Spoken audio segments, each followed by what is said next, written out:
Welcome to my channel Simple Science. In this video, we are going to take one important chapter of class 10 physics, that is calorimetry. It contains nearly 10 to 12 marks. This chapter will be covered in three parts. In first part, we'll do heat capacity and specific heat capacity. And in second part, we'll do the principle of calorimetry. And in third part, we'll cover the numericals, which is very important from board point of view. So let us start today's video. Concept of heat. We know that each substance is made up of molecules, and these molecules are always in random motion. Due to their motion, they have kinetic energy in them. And there exists an intermolecular force of attraction also between them, and due to this intermolecular force of attraction they have potential energy in them. So the total internal energy of the molecule is the heat energy of the body. A hot body will have more internal energy as compared to identical cold body. And the measurement of quantity of heat in a body is called calorimetry. So this is a branch of physics or branch of science which deals with the measurement of heat contained in a body. Unit of heat. Since heat is a form of energy, so its SI unit is joule. SI unit of heat energy is joule. Common units of heat energy is calorie. You might have heard this word when you are eating chips or any biscuit or any eatable item. You say that I consumed so many calories, now I have to burn so many calories. What is this calorie? Calorie is nothing but the measurement of heat energy or energy. 1 calorie is equal to 4.186 joule. Now what is the relation between calorie and joule? Joule is SI unit, calorie is the most common unit of heat energy. What is the relation between calorie and joule? 1 calorie is 4.186 joule or approximately taken as 4.2 joule. For numerical purpose, we will take this value 4.2 joule. 1 joule is equal to 0.24 calorie. So the question may be, based on this topic, will be name the physical quantity which is measured in unit calorie. So you will write heat energy. You will not just write energy. You will write heat energy. Because if you just write energy means which kind of energy? Light energy or chemical energy or electrical energy? Which kind of energy you are talking? This calorie measures mostly heat energy. So this is unit of heat energy. So the word heat should be there. Even if you don't write energy, doesn't matter. But for calorie, you should write the physical quantity heat. 1 calorie. The definition of 1 calorie. What do you mean by 1 calorie? It is the amount of heat energy. 1 calorie is the unit of energy. So it is the amount of heat energy required to raise the temperature of 1 gram of water through 1 degree Celsius. Now take 1 gram of water. Heat it. Now how much heat is required to increase its temperature by 1 degree Celsius gives you the value of 1 calorie. In this definition, it has been assumed that the heat energy required to raise the temperature of 1 gram of water through 1 degree Celsius at each initial temperature is same. But this is not true due to non-uniform thermal expansion of water. Hence, the precise definition of calorie is taken and it is given as the increase in temperature should be 14.5 degrees Celsius to 15.5 degrees Celsius.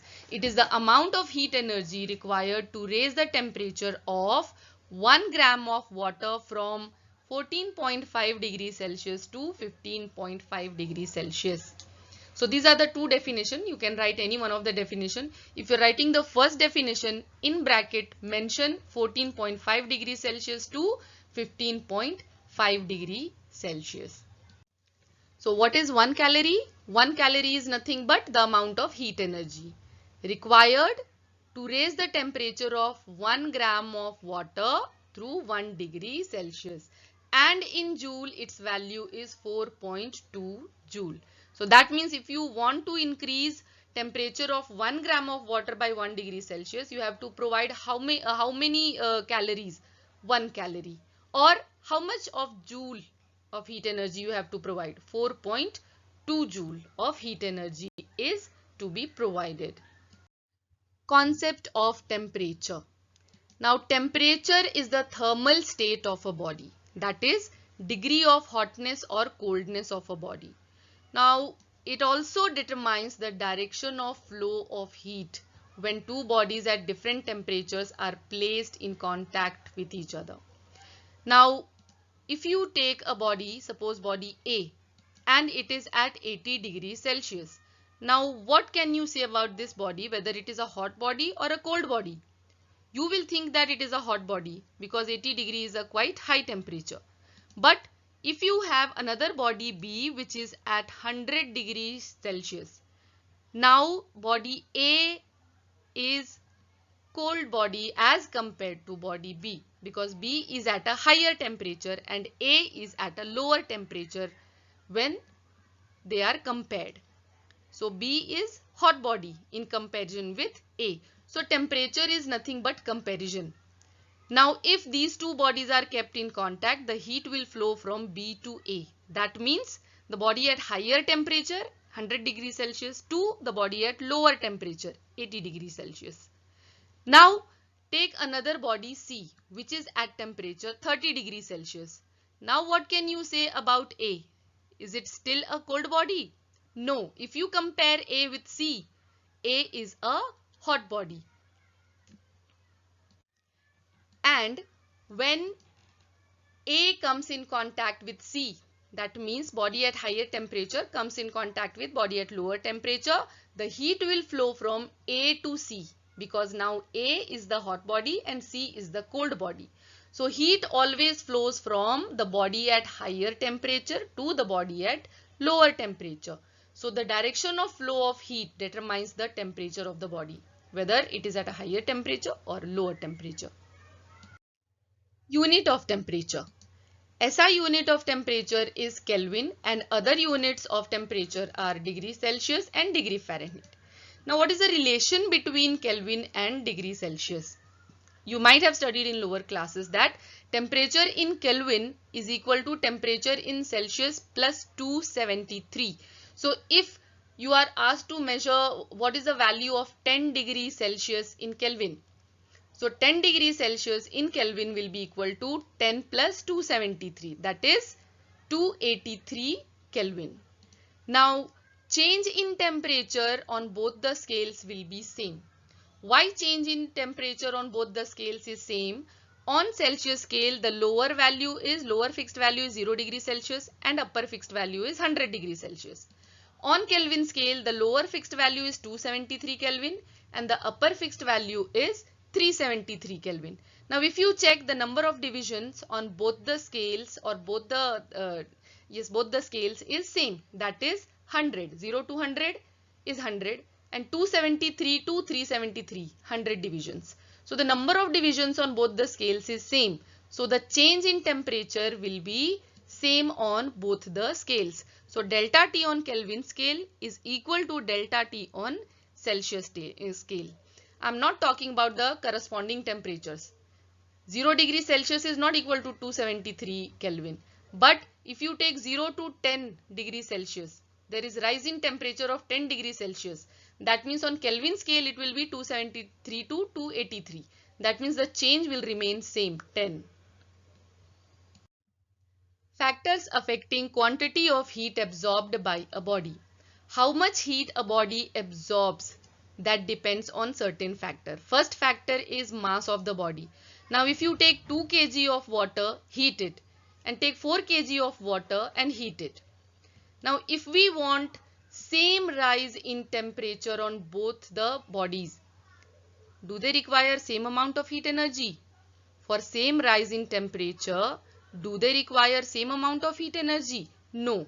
For same rise in temperature, Q is directly proportional to mass, or the amount of heat energy depends on mass. The body 4 kg body will require more heat energy to reach its boiling point, whereas 2 kg water will require less amount of heat energy to reach its boiling point.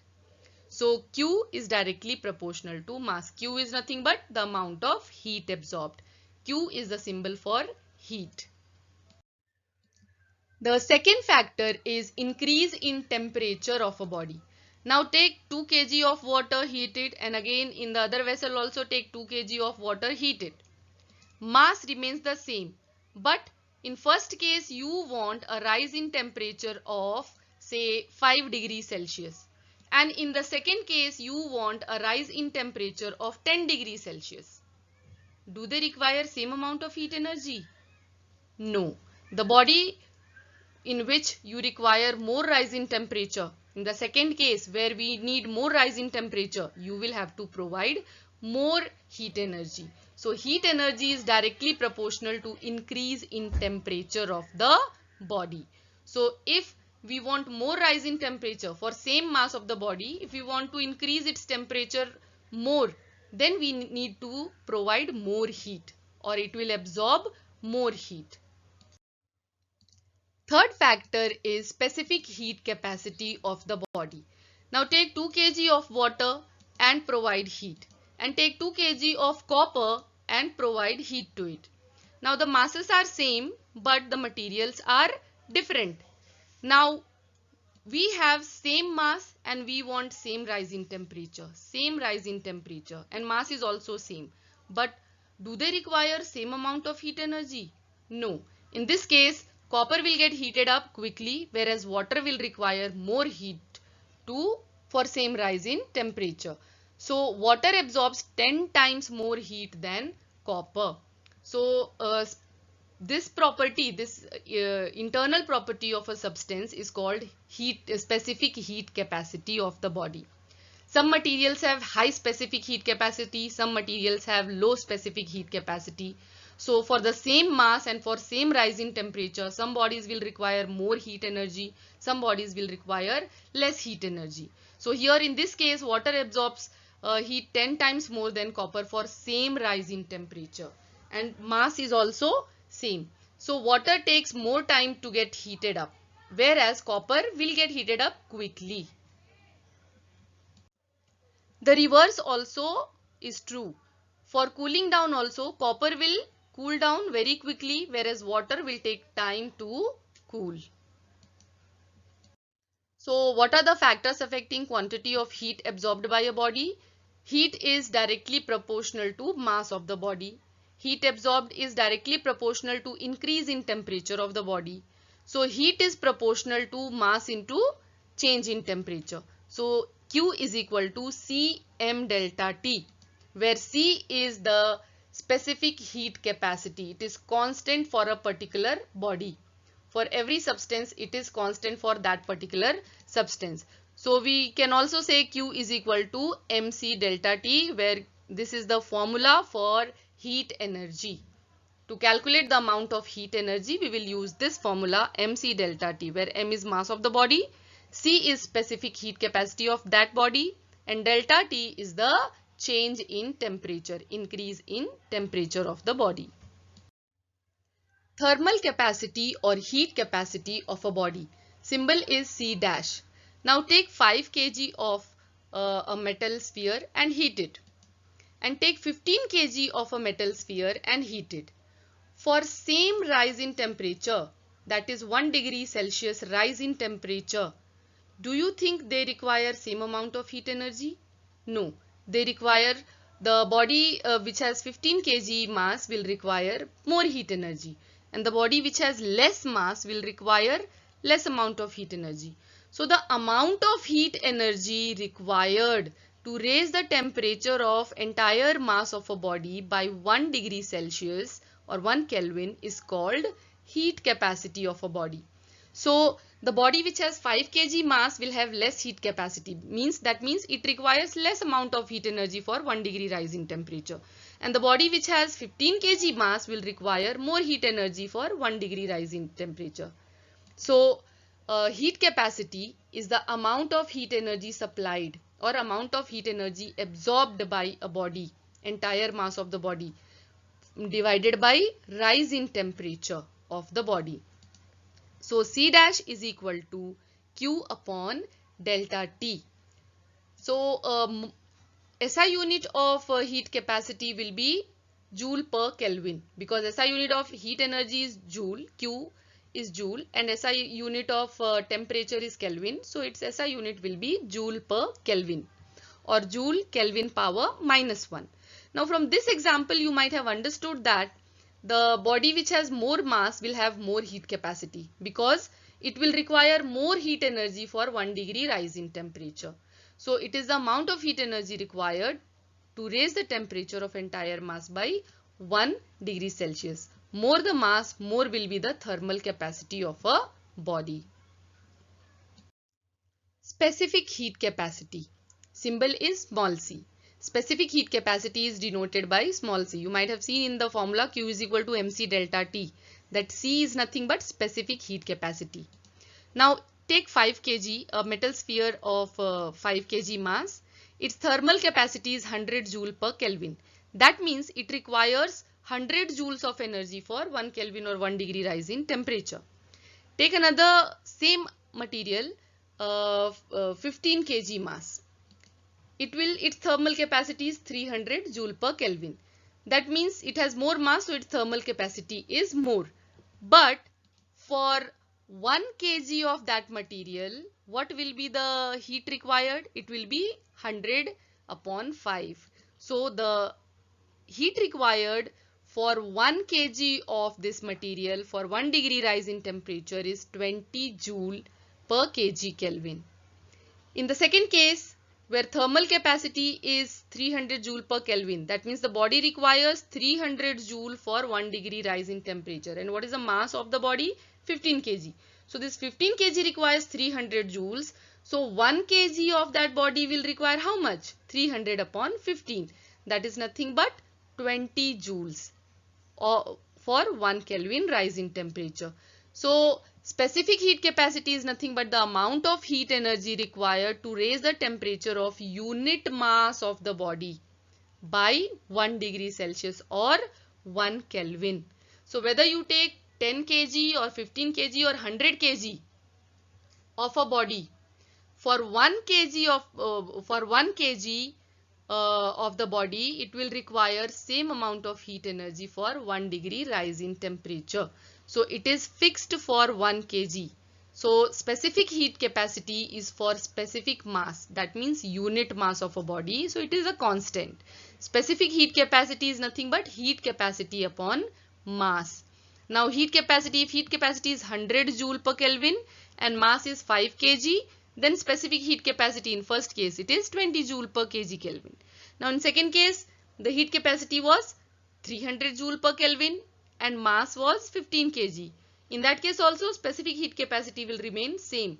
That means the amount of heat energy required to raise the temperature of unit mass of a body by 1 degree Celsius will remain same. So specific heat capacity small c is equal to capital C dash, that is heat capacity upon mass. We will take one more example. Take 5 kg of water.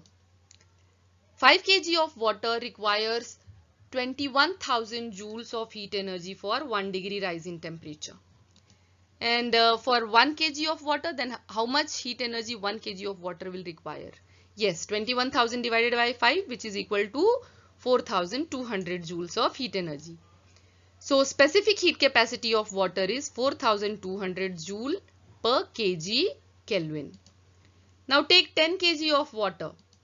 Heat capacity, that means 10 kg of water requires 42,000 joules of heat energy. So 1 kg of water will require 42,000 upon 10, that is 4,200 joules of heat energy.